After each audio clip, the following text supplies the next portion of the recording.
This is the story of how my village survived Ebola. Bats brought the tiny Ebola germs. Too small to see. So small, yet so dangerous. Without realizing, grandfather rubbed a little blood in his eye. Ebola germs came into his body.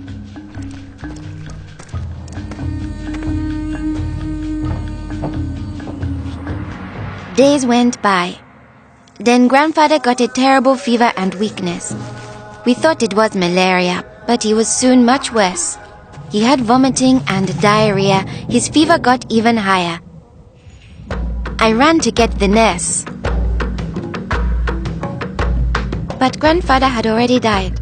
I was heartbroken. The nurse thought it might be Ebola, a disease caught from bush meat, but which spreads from person to person. Others in our region had already died of this new disease. Unless we understood the disease and followed the rules, it could spread further and kill many more people. She explained that Ebola was in the body fluids of someone who was sick or had died of Ebola.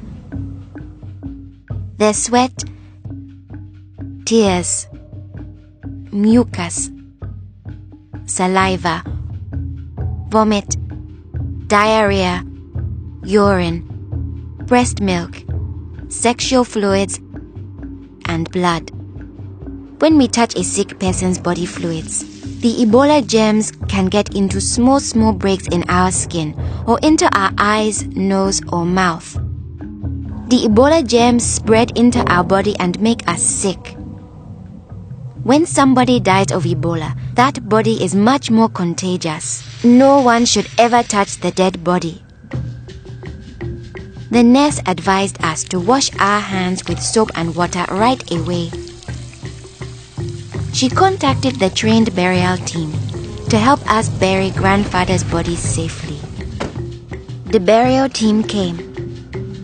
They comforted us and explained what they had to do to protect us. The team wore protective clothing that kept them safe from the dangerous germs.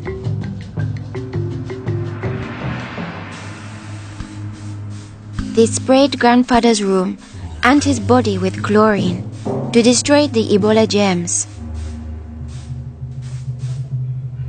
They put his body safely away in a bag. To prevent the spread of Ebola, no one could touch the body of anyone who had died with signs of the disease. They also burned his mattress, bedding, and clothes, anything that might have his germs. All these actions made us safer. It was too great a risk to follow all our traditions, but we still honored grandfather in the time of Ebola. Our chief gathered all the villagers together after grandfather's death.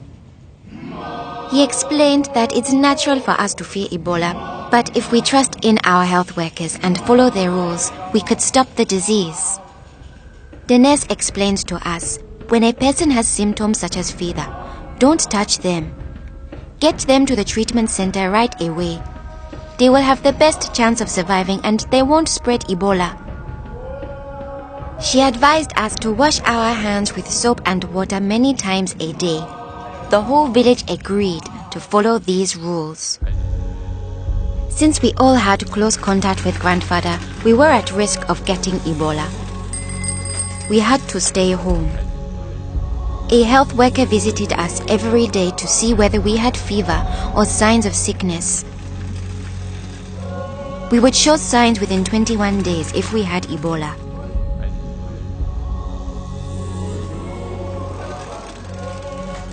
Many days passed, and I thought we would all stay healthy. But one morning, I found my mother burning with fever. I knew I couldn't touch her. She was now contagious. My father came in. He told me he was taking my mother away to our uncle's house in the nearby village. He was afraid to take her to the treatment center, afraid he'd never see her again. I knew I had to stop them. I was young, but I stood up to both of them. I told them if this could be Ebola, she must go to the treatment center right away. We needed to trust in our health workers to save her, save ourselves, and save our village. I saw in their faces that they understood. Running away would only lead to more death and suffering. My mother tested positive for Ebola. They found her a bed. At first, the health workers looked scary, but I knew they wore the suits to protect themselves, and inside they were normal people like the nurse. They took good care of my mother. They gave her fluids, medicine and food, and helped her body stay strong to fight Ebola. I missed my mother very much, but I could still talk to her on the phone. Sadly, some people in my village didn't survive, but my mother got better day by day. Soon, we were able to see her from a safe distance. One day, the nurse announced that my mother would live. Now we were safe to hug and kiss her. It was a day to celebrate. Our village followed their rules. We trusted our health workers, brought us sick for care right away, called for the safe burial team when one of our people died, and we always wash our hands with soap and water.